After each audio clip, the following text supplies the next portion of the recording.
I just fucked up my skis.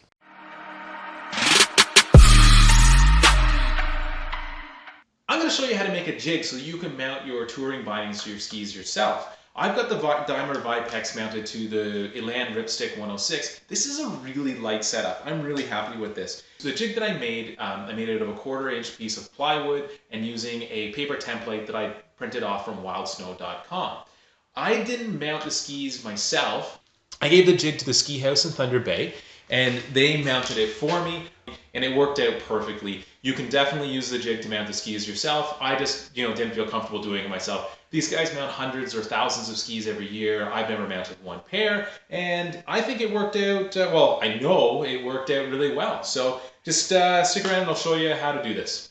My Vipex, I've got, now there's two pairs, right? So I took the base plate of one binding off and I have it separate.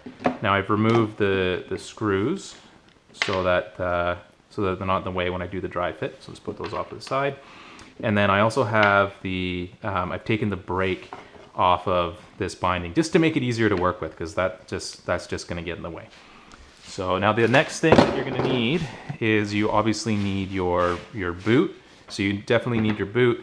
You need your paper template, pair of scissors, and a 5/32 drill bit.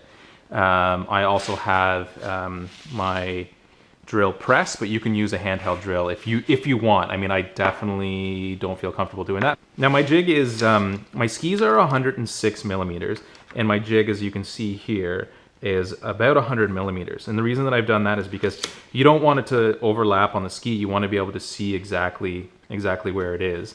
I'm going to trim this to length when I'm done. I've cut it a little bit longer just in case I do make a mistake. So anyhow, okay, so I'm going to find pretty much the center point. It doesn't have to be exact center. What's important is that your center line on your paper template lines up with the center line that you've drawn. And line this up with my straight edge. I'm going to use this as my center line. You also need your boot center, but I'm not going to do that until I have everything done. You can see right here, if you printed this template to scale, this box should measure 1 inch by 1 inch. That's 1 inch. That's also 1 inch. Okay, so that tells me that this is to scale. There wasn't any problems when I printed it out. Okay, so next thing I'm going to do is you want to mount your toe piece first. I'm just going to cut my template. Doesn't matter exactly where. And just remember, okay, so if you can read it, that's the front of the ski. I'm going to line this up. Tape it in place. I've got my 5/32 bit in there. So what I'm going to do is I'm going to line these crosshairs up exactly with the chisel head of this bit. Okay.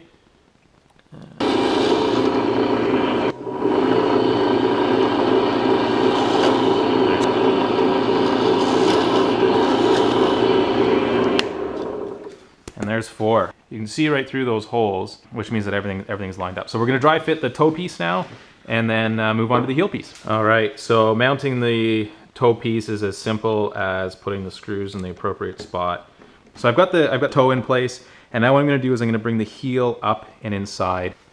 So this binding has what's known as elastic travel, which means that you want to mount it right up tight to the boot, because the binding itself will actually travel along this track. Now, if you didn't have elastic travel and you mounted it like this, you'd be popping out of your binding all the time, because as the ski flexes, the distance between the heel piece and the toe piece actually gets smaller, and the boot gets constrained, and the whole thing like comes apart. On the binding here, there's this stop line, and what that is you can adjust the back here with this screw.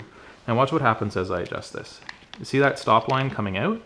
Okay, so you want it right at the stop line. Steve at the ski house actually told me that I made a mistake here. You should install your binding between the front of this plate and the stop line, not right at the stop line. There we go. Now what I'm going to do is I'm going to put this in like this.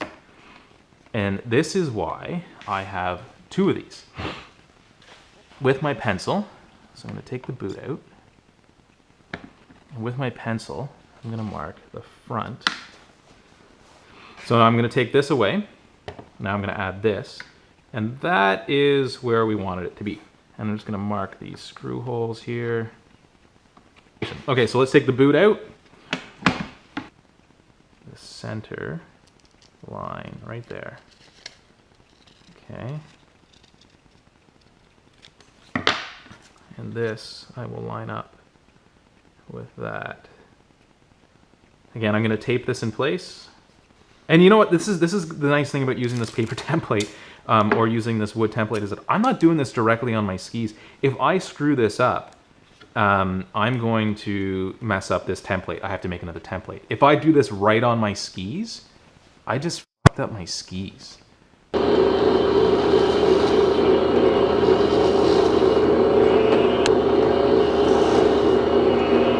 Perfect. So this is the front, and the threads go to the back. Okay, so same as before.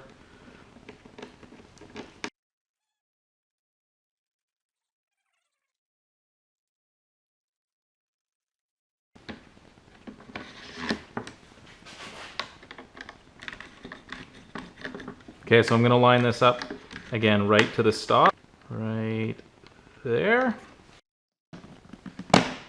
Okay, and here's the moment of truth. There we go. Okay, so there you go. So I've got them all mounted. I think they look pretty good. Now obviously there's a lot of clearance here, and that's because I've taken the brakes off. So don't worry about that. So what I'm going to do is I'm going to take this all apart, send it into Steve, and he's going to mount this up for me, and hopefully I'll be skiing. If you have any suggestions, if you have any questions, and then also for the link, check the link for the paper template, check the description.